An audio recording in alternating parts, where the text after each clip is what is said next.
ओम शांति। अॼु जी मुंहिंजी तारीख़ 3/8/2026। मुंहिंजा पाप जल सुनंदा मिठी मिठी ॿार त सच्चा सच्चा राज ऋषि राजयोगी आहे। सच्चा सच्चा राज ऋषि राजयोगी आहियो। तव्हांखे राजे जे लाइ पवित्र ज़रूरु ठहिणो आहे।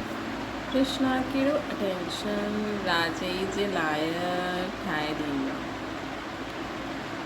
उत्तर आहे, अगरि पढ़ाई में पूरो अटेंशन आहे त राजा ई मिली वेंदी। बाप जो ॿुधाईंदा आहिनि उन ते सुठी रीति उनखे ॿुधी करे धारण करो। बाबा जो ॿुधायो आहे, ॿारनि ॿुधियो त राजा ई मिली वेंदी। अगरि ॿुधंदे समय उबासी ॾींदा आहियो, गुटका खाईंदा आहियो, बुद्धि भटकंदी आहे त राजा ई गवाए ॾींदा आहियो। हिन करे पढ़ाई ते पूरो अटेंशन ॾियो। गीता असां हुन राहनि ते हलणो आहे असांखे। ओम शांति। रूहानी बाप रूहानी ॿारनि प्रति सम्झाइनि था। अॼु ॿारनि खे हठयोग ऐं राजयोग ते सम्झाईंदा आहिनि। ॿारनि खे मालूम आहे उहे जो बि सिखलाईंदा आहिनि सभु हठयोगी आहिनि। श्री उहा करम सन्यासी आहिनि। वास्तव में गृहस्थनि खे हठयोगी करम सन्यासी सिखणो न आहे। उहे त आहिनि ई निवृत्ति मार्ग वारा। उहो धर्म ई अलॻि आहे। तव्हांजो धर्म देवी देवता धर्म आहे। जंहिं देवी देवता आहिनि राजयोग सां राज्य पातो। हाणे तव्हां राज ऋषि आहियो। ऋषि उन्हनि खे चइबो आहे जो पवित्र रहंदा आहिनि। तव्हां हाणे पवित्र आहियो। अगरि पवित्र न रहंदा त उन्हनि खे ऋषि न चइबो। तव्हां राजे पाइण लाइ पवित्र ठहींदा आहियो। उहो कोई राजे पाइण लाइ पवित्र न ठहींदा आहिनि। तव्हां ॼाणंदा आहियो पवित्र दुनिया में असांखे पवित्र राजे ई हुई। भारत में ई 5000 वर्ष पहिरियों देवी देवताउनि जो पूज्य प्रवृत्ति वारा हुयो। हाणे पुजारी पतित थी विया आहिनि। पतित कीअं ठहिया? 84 जन्मनि जो हिसाबु आहे। बाबा जो सहज राजयोग सिखलाइनि था। उहे ई तव्हांखे 84 जन्मनि जो हिसाबु बतलाईंदा आहिनि। ॿिया धर्मनि खे सन्यासी धर्म वारा छा ॼाणनि। इहे देवी देवता धर्म जो प्राचीन धर्म आहे। उहा आहे पुठियां अचण वारा धर्म जो पास्ट थी विया। उन्हनि खे सन्यासी सम्झी न सघंदा। तव्हां ॼाणंदा आहियो हठयोग अनेक प्रकार जा हूंदा आहिनि। द्वापर खां भक्ति मार्ग सां गॾु हठयोग शुरू थींदो आहे। हाणे पोइ राजयोग आहे न। उहो हठयोग जनम बाय जनम सिखंदा आहिनि। राजयोग तव्हां हिकु जन्म ई सिखंदा आहियो। उन्हनि जो जनम बाय जनम पुनर्जन्म वठी करे हठयोग सिखणो ई आहे। उन्हनि खे राजयोग सिखण लाइ पुनर्जन्म न वठिणो पवंदो आहे। इहे राजयोग तव्हां सिर्फ़ु संगम ते ई सिखंदा आहियो। राजा ई मिली वई, स्वर्ग थी वियो, पियो ॿिया सभु धर्म ख़तमु थी वेंदा। तव्हां राज ऋषि आहियो। राधे कृष्ण बि पवित्र हुया। श्री कृष्ण खे महात्मा बि चईंदा आहिनि। महात्मा पवित्र हूंदा आहिनि। तव्हां बि हाणे महात्मा राज ऋषि आहियो। महात्मा अर्थात पवित्र महान आत्मा। इहे ॻाल्हियूं बिल्कुलु शास्त्रनि में न आहिनि। शास्त्र त पोइ ठाहींदा आहिनि। कहानी मिसल वेही लिखंदा आहिनि। जो पास्ट थी वियो उहो वेही खेल ठाहींदा आहिनि। सचो त न आहे न। हाणे ॿारनि खे प्रैक्टिकल में पढ़ाईंदा आहिनि। उन्हनि जी पोइ हिस्ट्री ठाही आहे। वास्तव में कौरव पांडव हुया ज़रूरु संगम जी हिस्ट्री वेही ठाही अथनि। त्योहार बि हाणे संगम युग जा आहिनि। राखी बंधन बि पवित्रता ते आहे। पुठियां पोइ उन्हनि जो यादगार हलंदो आहे। हिते बाप बि सभिनि खे पवित्र ठाहे प्रतिज्ञा कराईंदा आहिनि। सिख माण्हू कंगन पाईंदा आहिनि। उहा बि पवित्रता जी निशानी आहे। हिंदू माण्हू जनेऊ पाईंदा आहिनि। उहो बि पवित्रता जी निशानी आहे। परंतु पवित्र रहंदा न आहिनि। राखी ॿधवाईंदा आहिनि। अर्थ थोरी सम्झंदा आहिनि। अॻियां ब्राह्मण माण्हू राखी ॿधंदा हुया, हाणे भेण भाउ खे राखी ॿधंदी आहे, उहा ख़र्ची ॾींदा आहिनि। इहे सभु हाणे फैशन आहे। वास्तव में हिते इहा आहे पवित्रता जी ॻाल्हि।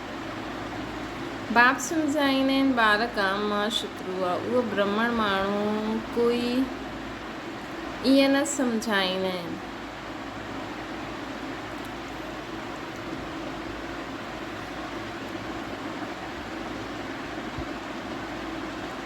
उहो ब्राह्मण माण्हू कोई ईअं न सम्झाईंदा आहिनि। हाणे ॿीहर जो बाप चईंदा आहिनि ॿार प्रतिज्ञा करो, असां पवित्र ठहींदासीं, कॾहिं विकार में न वेंदासीं। सॾु बि कंदा आहिनि न, हिन करे कि अची करे पतितनि खे पावन ठाहियूं। सतयुग त्रेता में कोई सॾु न कंदा आहिनि। उहा आहे राम राज्य, इहा आहे रावण राज्य। राम राज्य में 5 विकार हूंदा ई न आहिनि।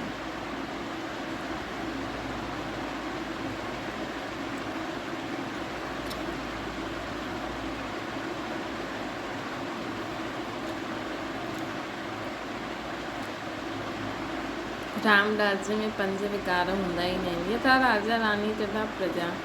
हाणे त ॿार ॼाणंदा असां बाबा सां स्वर्ग जी बादशाही था वठूं, हिन नर्क सां वञिणो ज़रूरु आहे।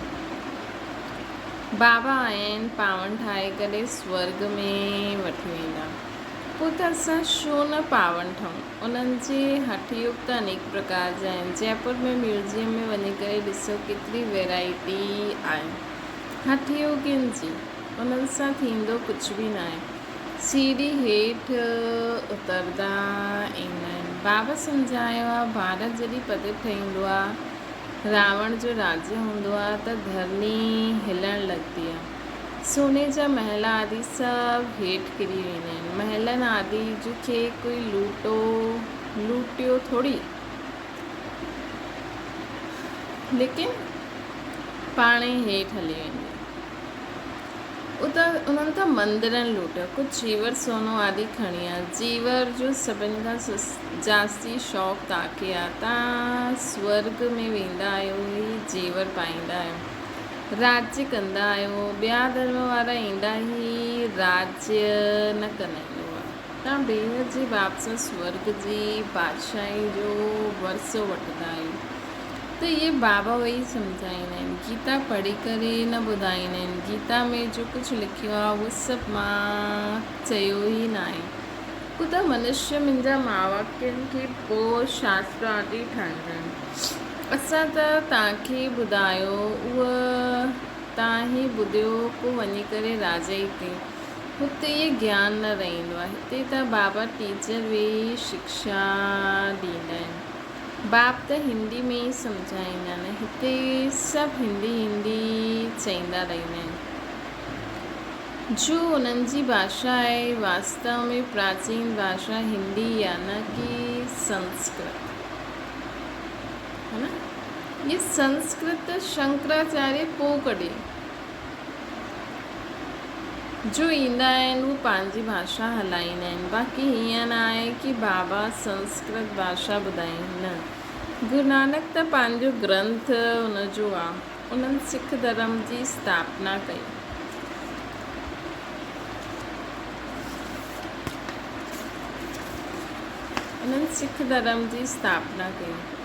उन्हनि खे बि अवतार मञंदा आहिनि। उन में राजायूं बि हूंदा आहिनि, सन्यासियुनि में राजायूं न हूंदा आहिनि। बाबा सम्झायो आहे बुद्ध क्राइस्ट आदि पहिरियों गृहस्थी आत्मा हुया। हाणे गृहस्थी पतित आत्मा त धर्म स्थापन करे न सघे, है न। त इन करे उन्हनि में पवित्र आत्मा आई जंहिं धर्म स्थापना कयो। ॿिए धर्म त क़िस्म क़िस्म जा हूंदा आहिनि, अची करे पंहिंजो नंढो मतपन स्थापना कंदा आहिनि। झाड़ में बि ॾेखारियो आहे त हठयोग और राजयोग में ॾाढो फ़र्क़ु आहे। इहे ॻाल्हियूं सम्झण जी आहिनि। जंहिंखे सम्झ में न ईंदी हूंदी उहो गुटका खाईंदो हूंदो, उबासी ॾींदो हूंदो। हिते त तव्हांखे खज़ानो मिलंदो आहे, वॾी भारी कमाई आहे। तव्हां रत्ननि सां झोली भरंदा आहियो त इहा अखियूं खोले करे ॿुधणो हूंदो, ये ज्ञान। तव्हां रत्ननि सां झोली भरंदा आहियो त इहे ज्ञान असांखे अखियूं खोले करे ॿुधणो आहे। इहे अखियूं बि खुलियल हुजनि ऐं बुद्धि बि हिकु टिक हुजे। केॾो बाबा सां खज़ानो मिलंदो रहंदो।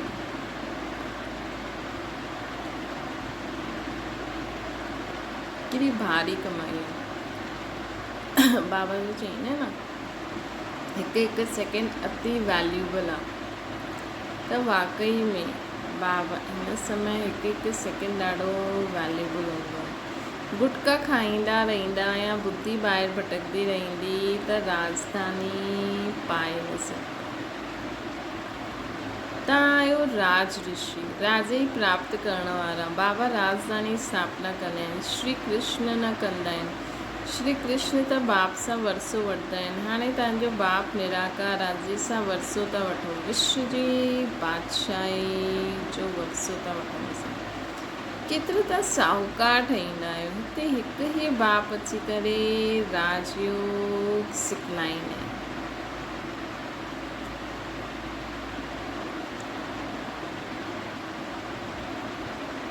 सो बि तव्हां घुमो फिरो खाओ पीओ, सिर्फ़ु मूंखे यादि करो। साहूकार ज़रूरु सुठी रीति खाईंदा, उहो त पंहिंजी कमाई जो फल खाईंदा आहिनि। माल पूड़ा खाओ या रोटी खाओ, यादि करो शिव बाबा।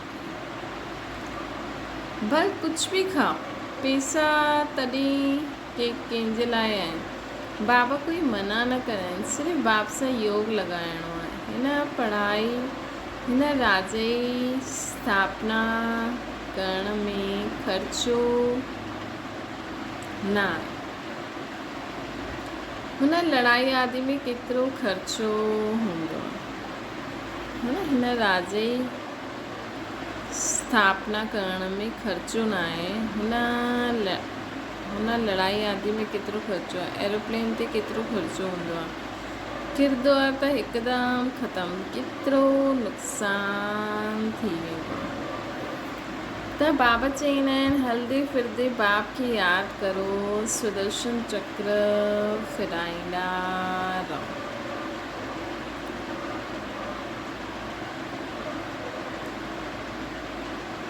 हलंदे फिरंदे बाप खे यादि करो, सुदर्शन चक्र फिराईंदा रहो।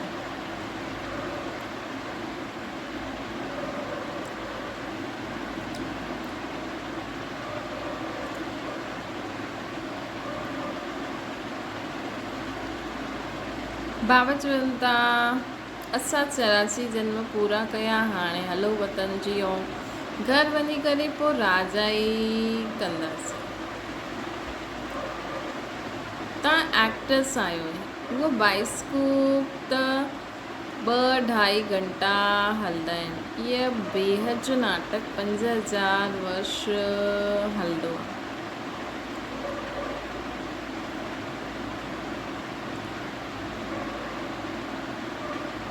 इन्हनि खे मनुष्य ई ॼाणे सघंदा आहिनि। इहा दुनिया काटनि जो जंगल आहे। वॾे ते वॾो कांटो आहे विकार, जो आदि मध्य अंत दुख ॾींदो आहे। ॿिए नंबर जो कांटो आहे क्रोध। उन्हनि जी निशानी या महाभारत लड़ाई ॾिसो। कोई ॻाल्हि में गुस्सो आयो त झटि बॉम्ब शुरू करे ॾींदा आहिनि। हाणे त ईअं बॉम्ब सादी ठाहींदा आहिनि जो ॻाल्हि न पुछो। सत्युग में कोई लड़ाई आदि हूंदी न आहे। संगम ते इहा महाभारत लड़ाई ॾेखारी आहे। ॿिया कोई शास्त्रनि में लड़ाई जी ॻाल्हि न आहे। हिते त सॼे विश्व जा तव्हां मालिक रहंदा आहियो न।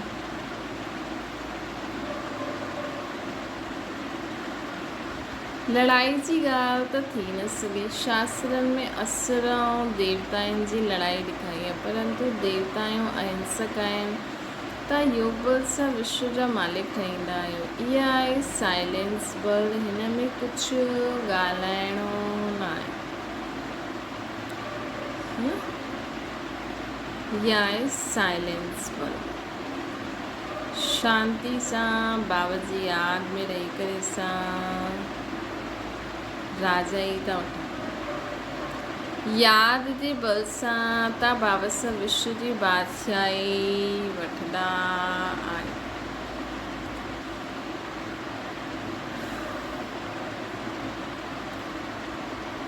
फ़र्क़ु ॾिसो केतिरो आहे। साइंस बल सां विनाश थींदो आहे, उन ई साइंस सां पोइ सतयुग में सुख ॾिसंदा आहिनि। साइंस सां इन्वेंशन कंदा आहिनि, उहो त सुख जे लाइ कंदा आहिनि। इहे बि अची करे कुझु ज्ञान वठंदा। प्रदर्शनी में त सभु ईंदा आहिनि न, अॻियां हली सभु ईंदा। तव्हांजी हिन साइलेंस बल जो आवाज़ु निकिरंदो।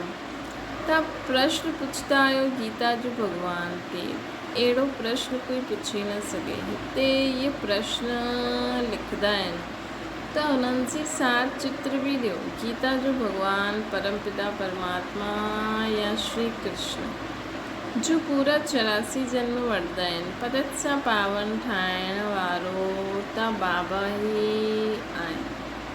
श्री कृष्ण जी आत्मा त 84 जन्म वठी सावरो ठहींदी। उन्हनि खे वेही सम्झाईंदा आहिनि, तव्हां 84 जन्म वरिता। शिव बाबा सम्झाईंदा आहिनि।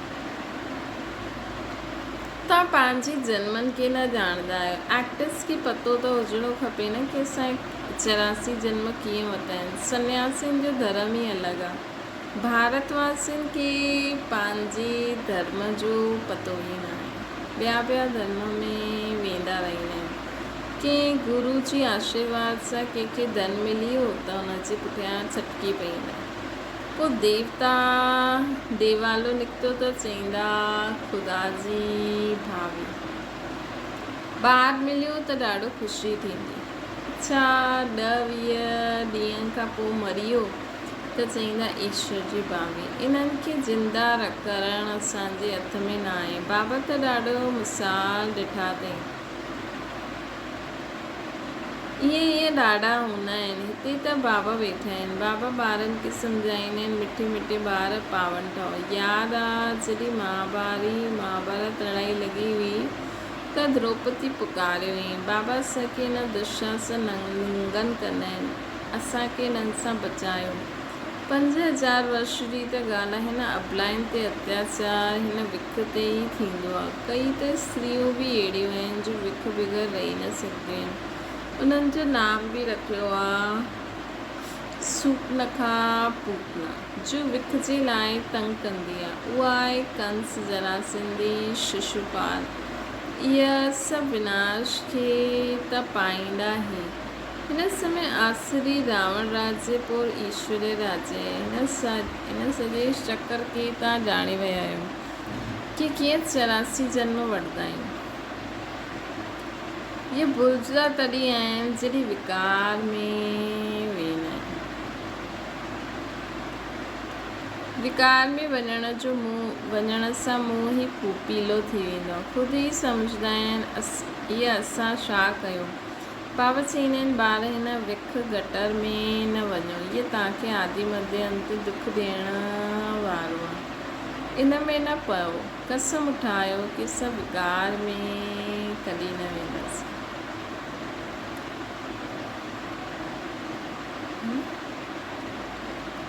भगवान वाचे ये काम शत्रु। हर एक चित्र में पहिरियों त इहे लिखो ज्ञान सागर पतित पावन गीता ज्ञान दाता शिव भगवान वाचे।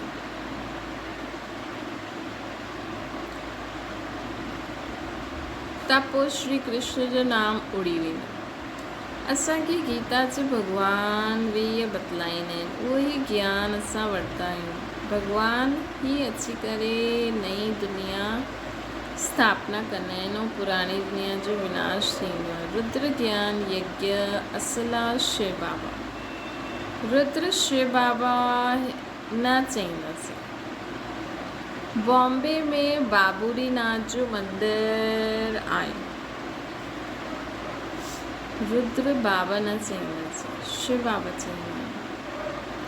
बॉम्बे में बाबूरी नाथ जो मंदरु आहे। उहो बबुल चइबो आहे। हाणे बबुल चइबो आहे। काटन खे बाबूरी नाथ नाम छो रखियो। ये कोई सम्झदा न आहिनि। चित्र त शिव जो ई आहे न, बाक़ी त उन्हनि जा नाम रखी छॾिया आहिनि। शिव बाबा ई अची करे काटन जे जंगल खे फूलनि जो बगीचो ठाहिनि।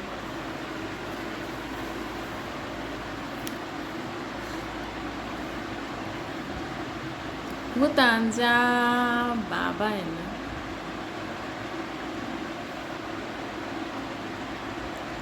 उन्हनि जो नाम आहे शिव। शिव परमात्माए नमः, ब्रह्मण देवी देवताए नमः।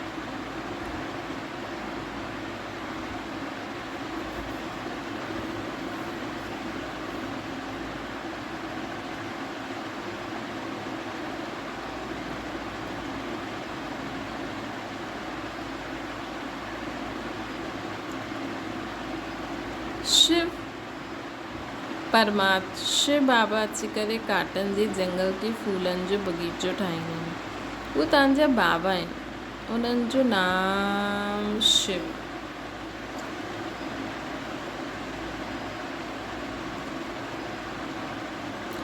शिव परमात्माए नमः, ब्रह्मण देवी देवताए नमः। अक्षर बिल्कुलु क्लियर आहे। हाणे उहो परम पिता परमात्मा वेही हिन रथ द्वारा सम्झाइनि था। हूबहू जे लौकिक बाप सम्झाईंदा आहिनि। ॿार संहिंजे कुल खे कलंक न लॻाइजो, कोई ख़राब कमु न कजो,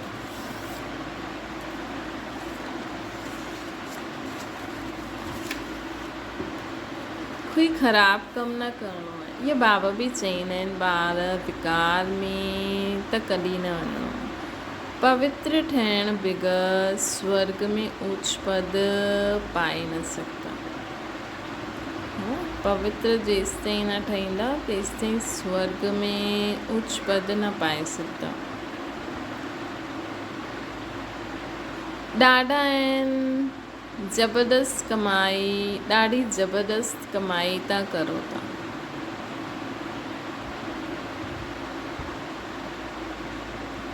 असांखे पवित्र ठहण बिग़ैर स्वर्ग में असां उच्च पद न पाए सघंदासीं, है न। ॾाढी ज़बरदस्त कमाई था करो था।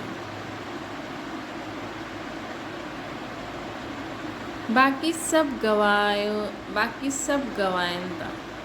भल कोई वटि पदम आहिनि, वॾा वॾा महल ठाहिनि था, लाखों रुपए ख़र्च कंदा आहिनि। तव्हां सम्झंदा आहियो उहो सभु वेस्ट ऑफ मनी आहे।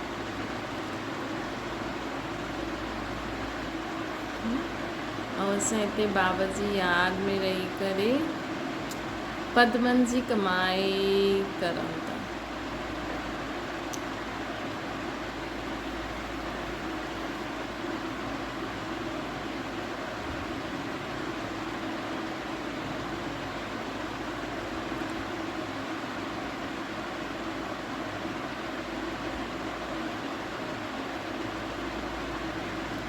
बाबा चवनि था तव्हां सम्झंदा आहियो उहो सभु वेस्ट ऑफ टाइम आहे। इहे कुझु कमु न ईंदो, सभु ख़तमु थी वेंदो। उहे त सम्झंदा आहिनि 10-12 हज़ार वर्ष हलंदा।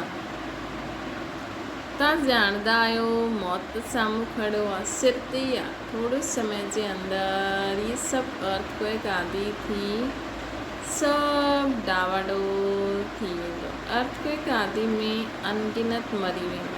हाणे त विनाश थियणो आहे। विनाश जो साक्षात्कार ऐं स्थापना जो साक्षात्कार था कयो आहे न। सो पोइ हिन अखियुनि सां ॾिसंदा। भक्ति मार्ग में केतिरो कुझु कंदा आहिनि, परंतु कोई वैकुंठ में वञी न सघंदा। ज्ञान बिग़ैर सदगति न थी सघंदी आहे। इहे सभु भक्ति मार्ग जा खिलौना आहिनि,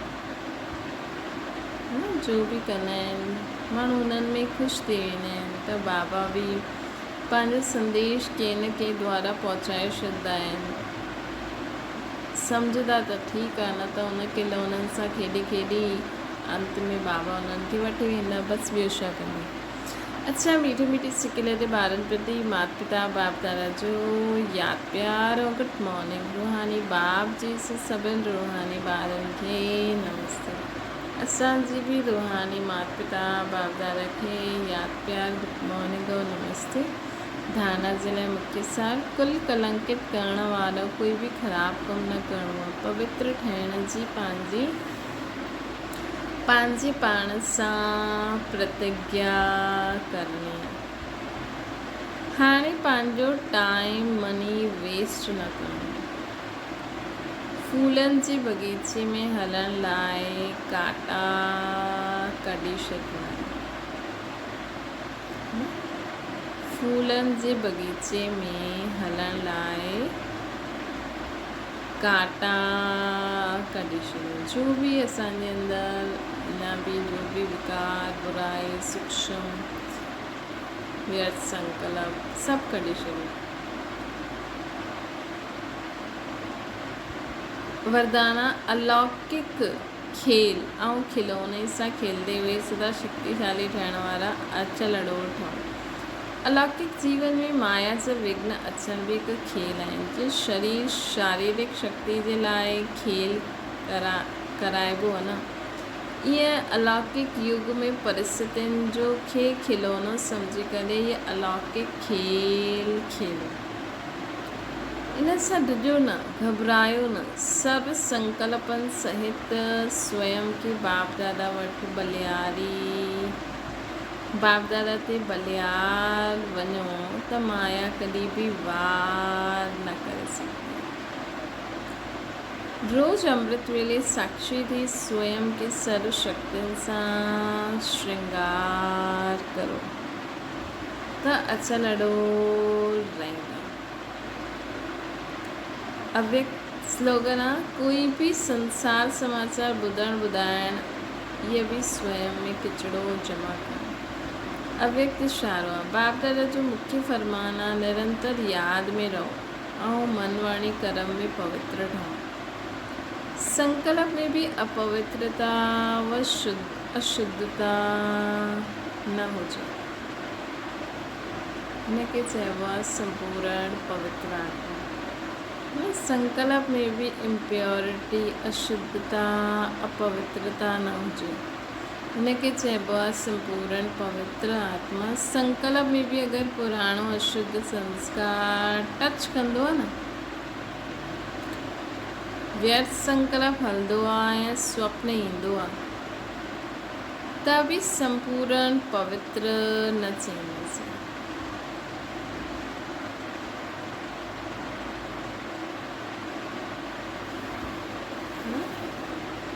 संकल्प में भी अगरि कोई पुराणो अशुद्ध संस्कार टच कंदो,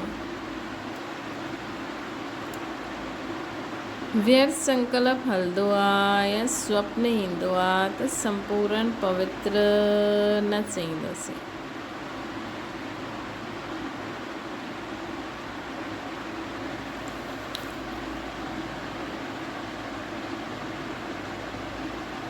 हिन करे पवित्र भव योगी भव जे पहिरें पाठ खे स्वरूप में लायो, तॾहिं बाप समान बाप जे समीप अचण जे अधिकारी ठही सघो।